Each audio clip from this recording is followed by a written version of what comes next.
Hello, this is Kim with Standing on Solid Ground. I am your host of this motivational and inspirational podcast, and today's tribe of Israel, Asher. The tribe of Asher. Asher was the eighth son of Jacob and the second son of Zilpah, who was Leah's handmaid. Also, as I'm reading, Asher's name is meaning happy, fortunate, blessed.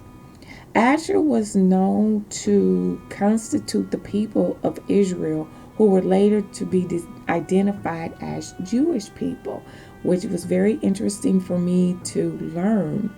Asher was also blessed by Jacob, his father, stating that his bread shall be fat and ye shall yield royal dainties in Genesis 49 and 20. And I had to look up what the dainties was. And dainties is meaning or describing luxuries, costly, delicate, and rare meats. Very, very interesting.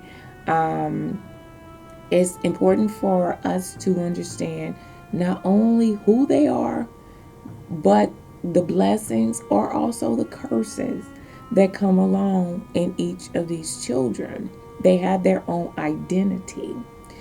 Also, I discovered Moses had spoke to Asher as well in Deuteronomy 33 and 24, when he said to him, "May Asher be blessed above other sons. May he be esteemed by his brothers.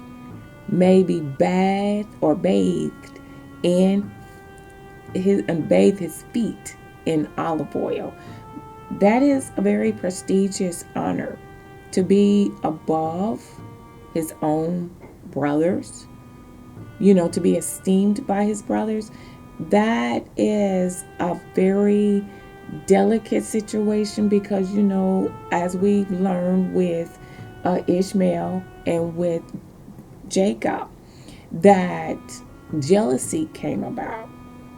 And that was a horrifying thing to, for them to go through. But God had already spoke to their mother and told them that the oldest was going to look up to the youngest, meaning that the youngest was going to reign over the oldest.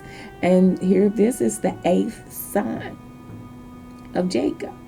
And he's being blessed not only by his own father, Jacob, but also by Moses.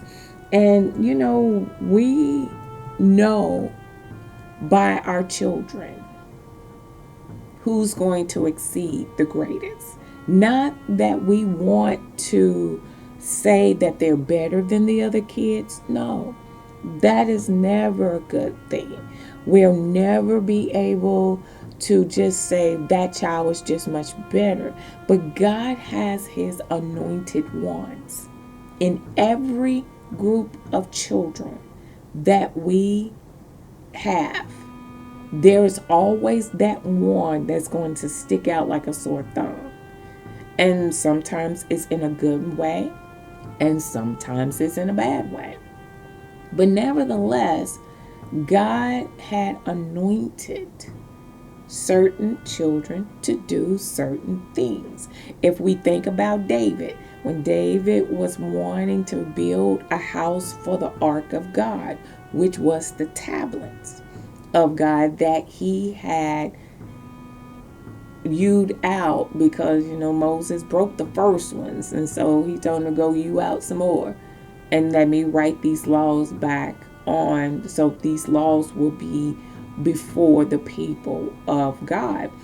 And, he wanted to build a house for these arks. But God was disappointed with Moses. Not Moses, David. He was disappointed with Moses too, but he was disappointed with David. And he told him, "No, your son, Solomon, he's going to build me that house for these arks." God has certain people that he has appointed to do certain things.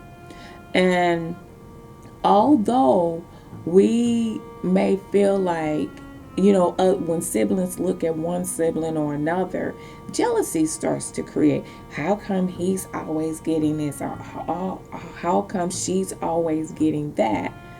But there are special features or special things about each child. And one child is going to possibly, sometime two, will exceed another child. But that doesn't mean that the other children are not special. They are. But God has special callings for everybody's life. And if we look at the word esteem, it's high value or estimation, great regard, favorable opinion, founded on supposed wealth. We have that value about us that exceeds somebody else. That doesn't mean that the other siblings are not good enough or not special, because as we read later on, Esau birthed into the world dukes and duchesses, so his loins were blessed to bring forth these honors. However, Jacob had exceeded him or esteemed him higher volume, because God saw something special in Jacob. And so now that I'm looking at Asher, here we are again. Now we will look at Judah and say, well, wait a minute, Judah was special. Yes, that tribe of Judah was very special. That's the lineage that Jesus came from. They were set aside for God's special purpose. But then here we are. We're looking at child or son number 8, who is Asher. And God has pointed out and blessed him from Moses' mouth as well as Jacob's mouth. It is very important for us to gravitate to and hold on to the fact that God does not do this to turn us against one another. He does this that we can gravitate to that person. And if we are jealous, let's go to God and ask God, well, God, what do you want me to do? That's really what God is really pushing us to do. Not to make that person better than us. Because according to God, we are all on the same playing field. But if we say, well, God, you're using that person to do this, and you're using this person to do that, what about me? Remember Esau, when he went to his father and his father blessed Jacob instead of, and when Isaac blessed Jacob with the gift and not Esau, he said, what about me? Don't you have one more blessing to me? And this is what God wants us to do. God, what about me? You're blessing one to do this, to be a pastor of a church. You blessed another one to do that, to be a teacher or a minister or let's just say a prophet. What about me? And then when we go to God, God has something for us too. Now, the one thing that we cannot do, we cannot frown on what God gives us. We cannot frown on what God has designed us to do. Because if we think about it, a crochet hook cannot do what a knitting needle do. It has its own craft. And we cannot expect a sewing machine to do what a drill or saw table will do. They are two different crafts. They do two different duties. Meaning that Just because one know how to use a forklift and another one just know how to use a power jack doesn't mean that the power jack is any less important than the person that's doing a forklift. Everybody's job is important. We have to learn to accept each job as being just as equally as important as any other job. Because a forklift can't lift anything if there's nothing there to lift. A bulldozer can't push anything away if there's nothing there to push away. But a jackhammer can tear up some things that the bulldozer can come and pick it up and move it out the way. Every job has its significance. So in the tribe of in the tribe of Asher, that tribe was blessed by God through Jacob and by Moses' mouth.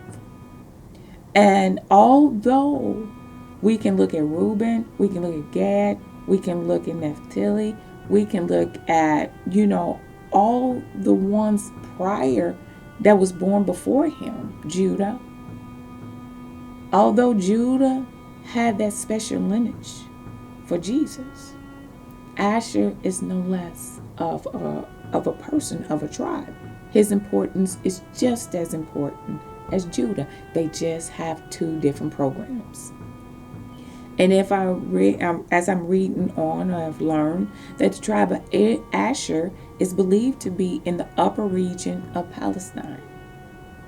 So, our importance of understanding who these individuals are. Now that I have understanding that the children of Israel wasn't just the people, there were children of Jacob, who later was named Israel.